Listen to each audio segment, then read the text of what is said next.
Tennessee, Tennessee, Tennessee.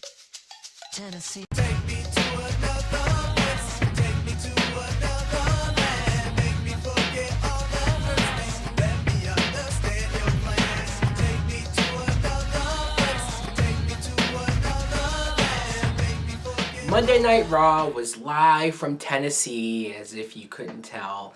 Now, the show starts off with Hulk Hogan coming to make an announcement. And I initially thought Hogan, again on Raw, was a little like overexposure. You're already going to host WrestleMania. I was thinking that they should have kept him off TV until WrestleMania, but he had a huge announcement, and I will admit it was a pretty awesome announcement. He announced that at WrestleMania 30, there will be a 30-man over-the-top rope battle royal and memorial for Andre the Giant. Now, I know it's been several years since Andre the Giant has been there, but I like the sentiment, and I like the reason for the match because you're going to have a lot of superstars who normally wouldn't have had a match at WrestleMania in this match. So I thought this was a good idea. Then John Cena comes out and he says, hey, I want to be the first guy that puts himself in this Battle Royal. And I'm thinking, wait, what? John Cena is going to be in this Battle Royal, so he's not going to wrestle at WrestleMania? I thought that was weird. But of course, the Wyatts come out and Bray Wyatt's talking trash and Cena says, you know what, I might not be able to make the Battle Royal. He challenges Bray Wyatt for WrestleMania, and Bray Wyatt later on in the night accepts. That brings us to the first match of the night. It's John Cena versus Eric Rowan. Now, I was curious about this match because I wanted to see just how bad Cena's injury was.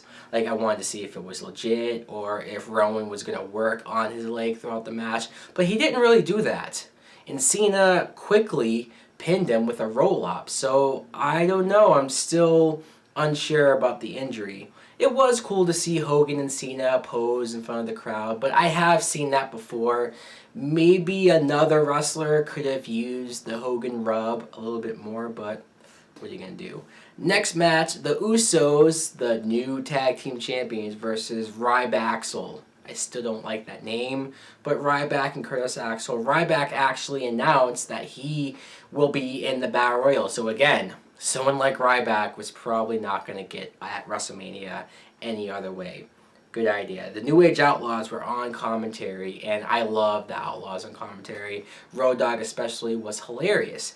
They were funny last week on Main Event on commentary, and they were also funny tonight. And I don't know when they're going to get their rematch, but I wouldn't mind if it happened at WrestleMania.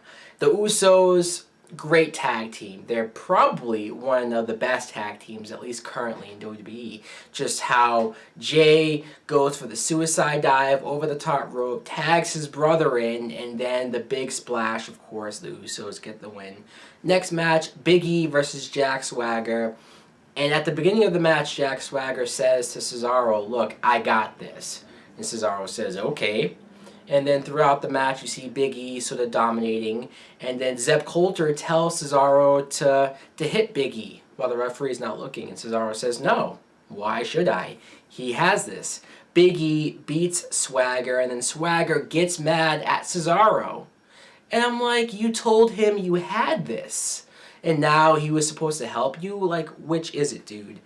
And Zeb Coulter, of course, is like, shake it out, shake hands. And I like that if they're not going to break up yet, that there's still some tension. And Cesaro had that stern grip on the handshake.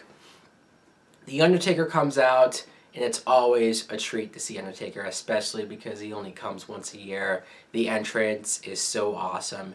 But before he gets to speak, Paul Heyman comes out, interrupts him, but he actually puts The Undertaker over. And as good as a talker as Paul Heyman is, because he's that good, he sold the streak so well. He made it feel important. And everyone respects the streak, of course, but I love how he put it in perspective.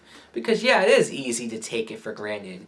He named guys like Shawn Michaels, Triple H, Stone Cold Steve Austin, John Cena. They haven't even come close to winning as many matches in a row at WrestleMania as The Undertaker. So, Paul Heyman, good job selling not only the streak, but also being afraid of The Undertaker and saying, adding in there that he's trying to do him a favor because Brock supposedly will end it. Next up, we have The Shield versus Cody Rhodes and Goldust. This is Roman Reigns and Seth Rollins. Now, Kane made this match earlier because he went up to The Shield and said basically, I want to see how expendable you guys are, or are you still valuable?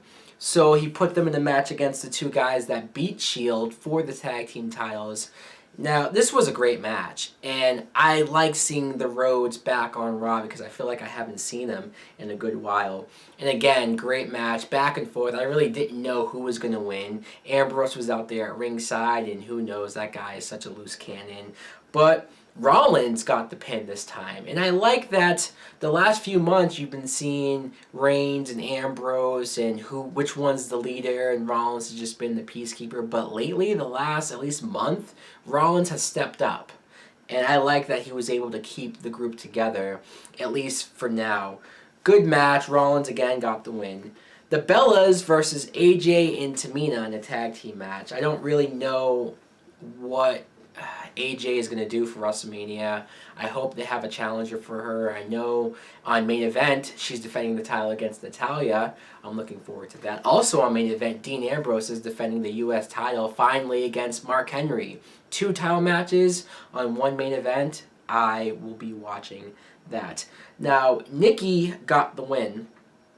Natalya was doing commentary, and then Nikki was just holding AJ's belt after the match. I know they're promoting Total Divas, but what's going to happen again? Who's the number one contender?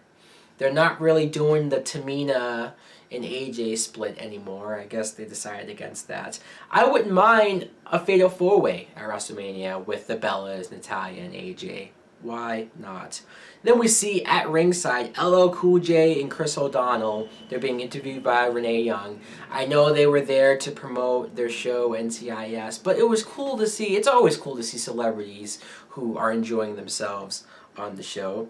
Now, Daniel Bryan. Talk about possibly one of the craziest segments I've seen in a very long time on Raw. Daniel Bryan not only came out to protest and sort of hold the show hostage, he brought in over 100 fans into the ring, around ringside, and he said, we're not going anywhere. We're hijacking the show, Occupy Raw, and until Triple H accepts his WrestleMania challenge. Triple H desperately tried to avoid this. He even brought Damien Sandow out to have a match. Poor Damien Sandow. I couldn't remember the last time I've seen Sandow on Raw, and he didn't get his match tonight because they just wouldn't leave. And then when they came back, Triple H and Stephanie being as angry as she was awesome. I haven't seen Stephanie that angry in a very long time. She's great. Now, Triple H reluctantly gave in, and he gave Daniel Bryan his WrestleMania match. Not only that, Bryan said, that's not the only thing that we want. If Daniel Bryan beats Triple H at WrestleMania, he gets added into the World Heavyweight title match. Triple threat. Wow. I was so blown away and so happy to hear that they did this. Finally. It was honestly the only way to save the WrestleMania main event at this point. Bryan, he needed to be in there, and he needs to win the belt. There was no other way to end WrestleMania this year, and I'm glad that they're at least going in that direction. I'm surprised, honestly, but no one wanted to see Batista and Orton. Nobody wanted to see that. Now, we had Sheamus versus Christian in a special stipulations match. We got to vote. I personally voted for 2 out of 3 falls, but I didn't mind seeing the Memphis Street fight because these two went at it hard. I know they've been wrestling a lot the last couple of weeks, so it's easy to be like, oh, okay, it's these two again. But they brought it. And between the kendo sticks and all the weapons that they used on each other, by the end of the match, they both were bruised and scarred, and it just looked like a war. Sheamus, of course, got the win. Yeah, it might have been better if these two went more back and forth with the wins and losses. Maybe Christian could have used 1 or 2 wins in this series, but okay, Sheamus once again gets the win. I love how he bro kicked through the drum set that Christian had. That brings us to our main event. Daniel Bryan and Big Show versus Randy Orton and Batista. I found it hilarious that you had the original main event, Orton and Batista teaming up together. So much for that build-up. Bryan and Big Show get the win. I love at the end where Bryan was just pretty much taking on Batista and Orton by himself. It was almost a triple threat scenario that I want for WrestleMania.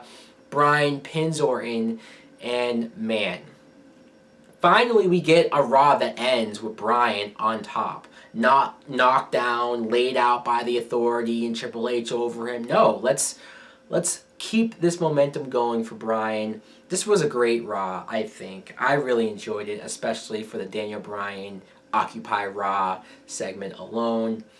Now, I want to just do one segment. This might be weekly, depending on how many times I have these type of thoughts.